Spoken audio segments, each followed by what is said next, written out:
In page 17, Count Bertrand is made to say that he could at all times ensure the safe delivery of letters to their address in Europe. It is, however, well worthy of remark that none were sent by private channels until Sir Hudson Lowe threatened to turn the French in Napoleon's suite off the island if they made any more complaints to him. To prove the impolicy of allowing newspapers to be received at Longwood, the author enters into a minute account of an advertisement in cipher, which appeared in Anti-Gallican, November 3rd, 1816, when the whole of the facts connected with this curious circumstance are before the public. It will be for every impartial man to draw his own conclusion and say how far the author's humane intention of depriving the prisoner of papers is proved necessary.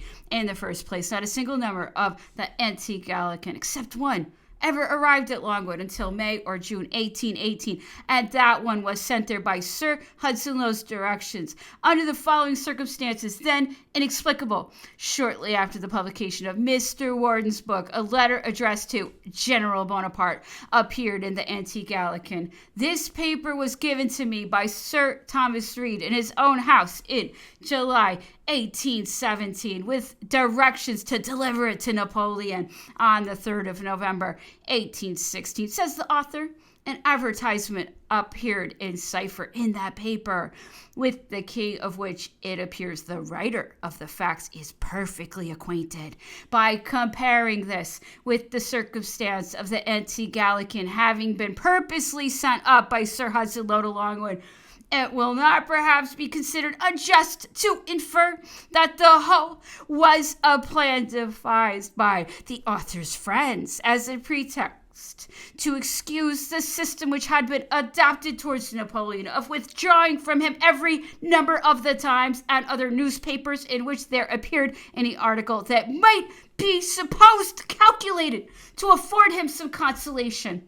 In order to illustrate this mysterious subject still farther, it is worth the reader's while to observe that on the 23rd of August, 1816, complaints were officially made by Count Montholon to Sir Hudson Lowe, stating that only a few unconnected numbers of the Times were sent to Longwood, and that the first advertisement in cipher appeared in the above named paper on the 20th of October following. It should also be kept in mind as a very curious fact that the noble Secretary of State for the Home Department made a point of alluding to this important discovery in his speech relative to the treatment of Napoleon, March 17th, 1817, in reply to the manly and eloquent appeal of Lord Holland, in manner in which Mr. Goldsmith has replied to the author's insinuations, merits attention and clearly explains the way his paper was made the vehicle of some designing persons. Notwithstanding his professions of impartiality and tenderness, the author does not even allow infancy to escape his scurrility or censure. He cannot therefore endeavor to prove that St. Helena is a healthy spot without bestowing the epithet of traitors on Count Bertrand's children. This malignant spirit and indiscriminate abuse of all the prisoners savors strongly of those sentiments which are known to influence some of the inmates and visitors of Plantation House, where the writer has doubtless taken his initiative degrees.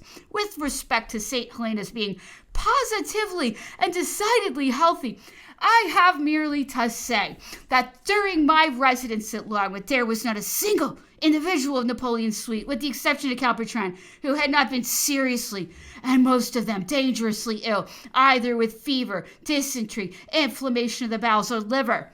To many of them, the assistance of other practitioners on the island was called in by me.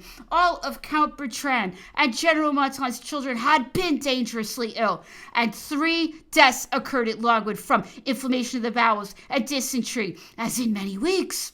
An error of the press, which The 6th Regiment was printed for the 66th in the letters from the Cape, is brought forward to invalidate the statements contained in that volume relative to the unhealthiness of the St. Helena climate.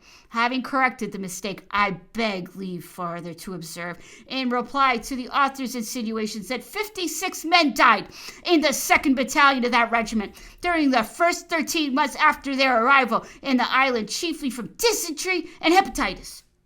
In page 21, the author endeavors to acquire a little importance by the attempt to deprecate the character of a distinguished and gallant officer, the ludicrous impertinence with which this histrionic personage exclaims, "I know him," towards the end of that bombastic paragraph, is truly farcical. The author states that he endeavored to make himself as well acquainted as possible with the state of Bonaparte's health, which he asserts from a declaration said to him to have been made in Longwood House, never to have been better since his arrival there. Now, in the very next page, he states that Napoleon had refused to see the medical man appointed by Sir Hudson Lowe to attend him. It may therefore be naturally asked how he could become acquainted with the real state of the former's health. The author, however, explains it in page 22 in a way which, to do him justice, has the merit of novelty to recommend it. On the 10th of November, he was in the veranda adjoining his billiard room with a red nightcap in his hand.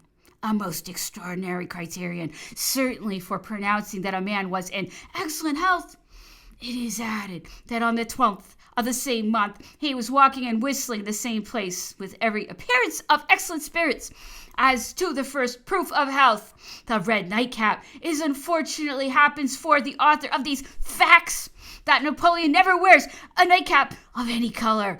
And as to the excellent state of health which he is made to be in, I can positively aver that Napoleon Bonaparte had been for some months previous to my departure from St. Helena affected with symptoms of confirmed hepatitis, and that after having given purgatives and other remedies usually prescribed in such cases, a fair trial, instead of diminishing, I found that the symptoms of his disease aggravated daily.